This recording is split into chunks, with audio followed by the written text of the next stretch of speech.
find Geralt of Rivia.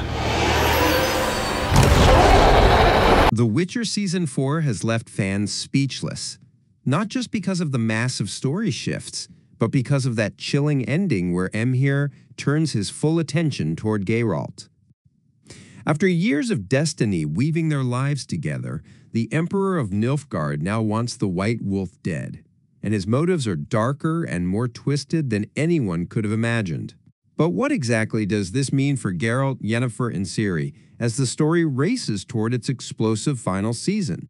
Let's get into every layer of The Witcher Season 4 ending, the shocking betrayals, the heartbreaking twists, and how it sets up an unforgettable conclusion for Season 5.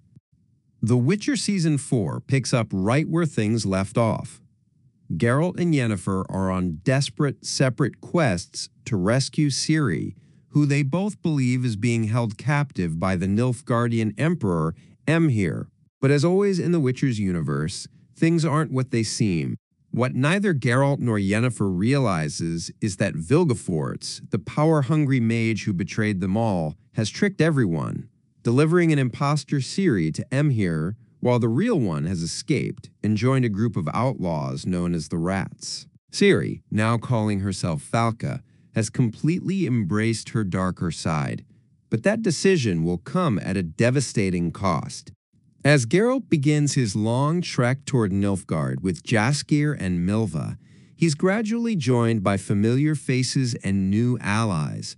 Zoltan, the ever-loyal Yarpen, the wise vampire Regis, and even Cahir, the once-feared Nilfgaardian knight. Together, this unlikely band travels through war-torn lands, facing countless dangers that lead to one of the season's biggest moments, the battle for the bridge on the Yaruga. This battle doesn't just test Geralt's strength, it redefines his place in the world. Fighting alongside Queen Maeve of Rivia's army, Geralt leads the charge against Nilfgaardian soldiers, proving once again that even a Witcher can inspire loyalty and courage in others. Meanwhile, Yennefer is fighting her own war. After the massacre at Aretusa, she gathers the remaining mages to stand against Vilgefortz and his growing army.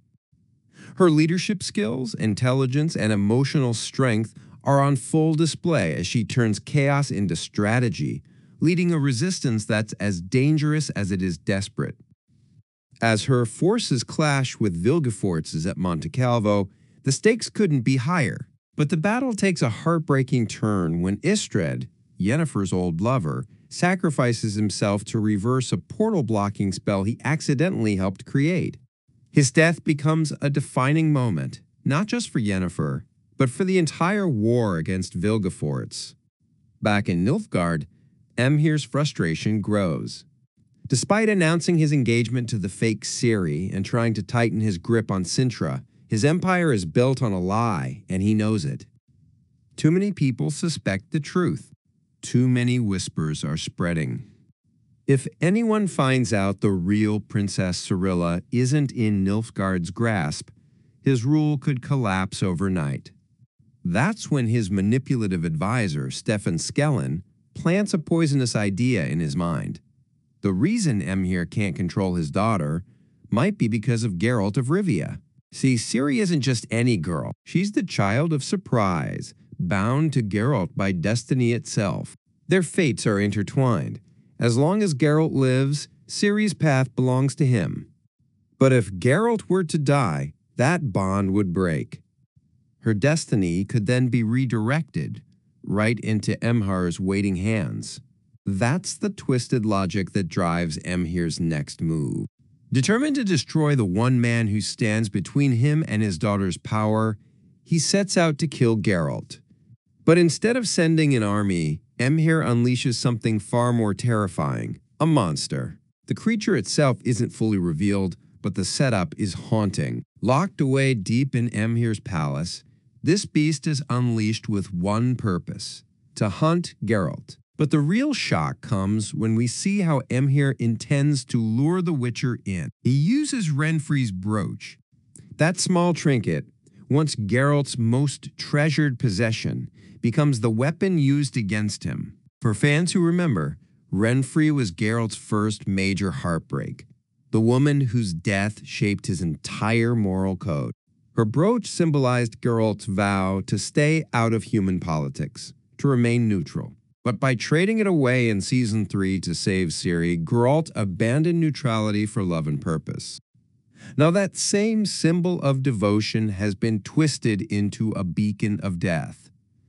As Emhyr's monster begins its hunt, the story shifts to Leo Bonhart, a name that sends chills down the spine of any Witcher fan. This sadistic bounty hunter is not only infamous for killing Witchers, but for taking perverse pleasure in breaking them.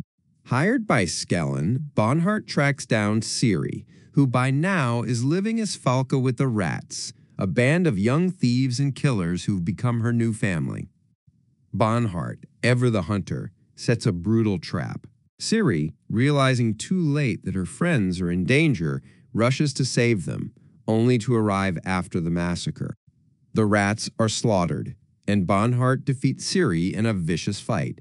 The last we see of her in Season 4 is gut-wrenching. Bound to a pillar, forced to watch as Bonhart decapitates Missel's corpse right in front of her. For all her strength and power, Ciri is utterly broken in this moment. It's one of the darkest endings the series has ever delivered, and it perfectly mirrors her book storyline, one filled with pain, loss, and the brutal lessons of survival. Meanwhile, in the north, Geralt's story takes another unexpected turn. After his heroics at the Battle of Yaruga, Queen Maeve rewards him by officially knighting him, making him Gayralt of Rivia for real. What's fascinating here is the irony. For years, Geralt used that name as a fake title, something to make himself sound more respectable. But now it's real, and with that comes chains he never expected. As Queen Maeve explains, a Knight of Rivia must serve her completely. That means Geralt can't act freely anymore. He can't chase Ciri. He's now bound by royal command, a prisoner of his own honor. It's a poetic twist. The monster slayer who fought to save others now finds himself trapped by his own good deeds. Yennefer, on the other hand, isn't far behind her destiny either. After the battle at Monte Calvo, she tracks Vilgefortz to his stronghold at Stygia Castle, the same place where all the storylines are destined to collide. The final scene of her arc shows her emerging from a portal in the middle of the ocean, swimming through violent waves toward a glowing vortex, a gateway to Vilgefortz's lair. It's a haunting and powerful image. Yennefer, bruised but unbroken, literally swimming toward the storm. But there's one more twist the season hides in plain sight, the story of Strybog and Nimue. Introduced at the beginning of the season, these two seem like side characters at first. Strybog, the wandering storyteller, and Nimue, the young girl captivated by his tales of Geralt, Yennefer, and Ciri.